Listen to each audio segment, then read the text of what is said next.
Justyn Ross. The Chiefs also brought in Justyn Ross. Again, something I could have pre-written, but didn't. Shame on me. Signed to the Chiefs 90-man roster, so it's not like he's guaranteed anything. Congenital spine fusion in his upper cervical spine, lower level fusion as well. Like this dude's spine is like 50 shades of jacked up. Reported by Jordan Schultz, though, he's fully medically cleared. He's in good shape and he's, quote, ready to, I forget what the quote was actually, ready to ball out, I think. I was going to say he played last year after the surgery for a while. So he's actually played since that surgery. So that's a good sign. Yes, absolutely. And then he had a stress fracture in his foot. I remember that. And then had surgery for that. Tested really, really, really, really poorly in the pre-draft process. I heard from a few people that he wasn't healthy. I don't have like Clemson inside sources or anything, but I did hear, just talking draft with some people, that they had heard from people that they had heard from people from the grapevine, that he was not fully healthy for that and was hoping that he would test good and then it would help boost his stock. Little did everyone know that he was going to be slow and not agile and not athletic in the pre-draft process. But 6'3", 210 pounds. Again, the very poor athletic testing, but 2018, man. And I know that seems like forever ago for a prospect.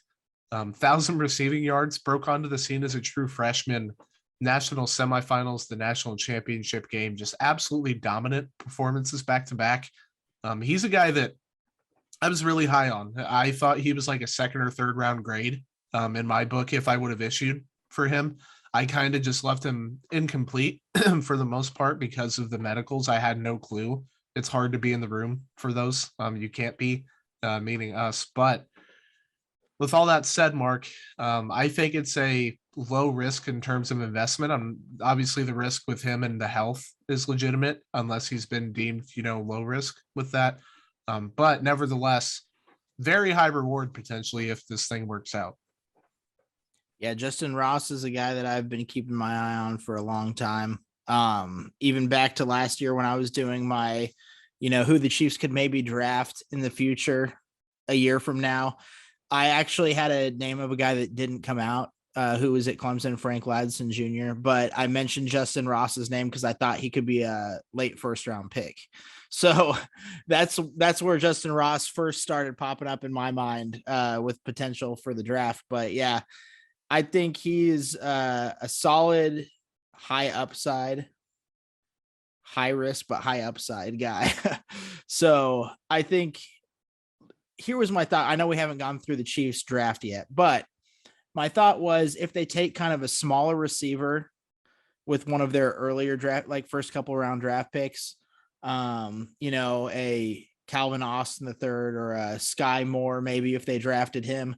I thought maybe Ross would be a guy they could take in like the 4th or 5th round as like, all right, we'll get a bigger receiver, to match with this guy.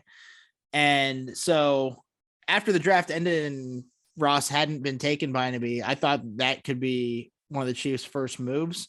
I thought that would be a good fit. I don't know why it took 2 days. Maybe they had to check the medicals again, but I'm glad he's in KC now. That's for sure. Yeah, he was one of the team's later UDFA signings. Like I've been running that tracker on arrowheadreport.com. Shameless plug. Go check that out if you haven't already, please. And thank you. He was late. Like they had like 24, 25 guys in the books before he had even been brought up, let alone signed.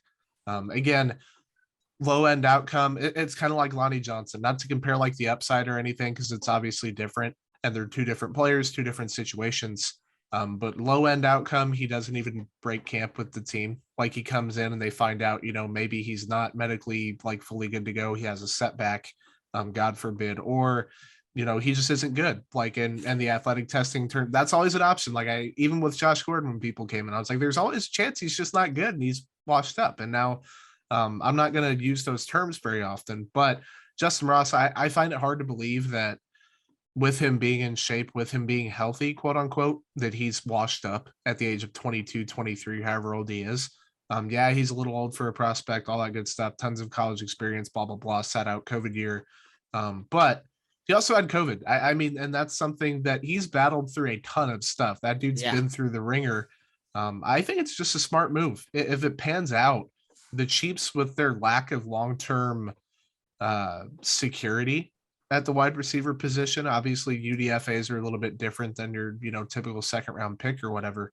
But the talent with him, not UDFA. It's like literally round 2, round 3, or even round 1 had he played even close to what he did in year 1 at Clemson. So pans out, the Chiefs have a guy they can keep under control for a while.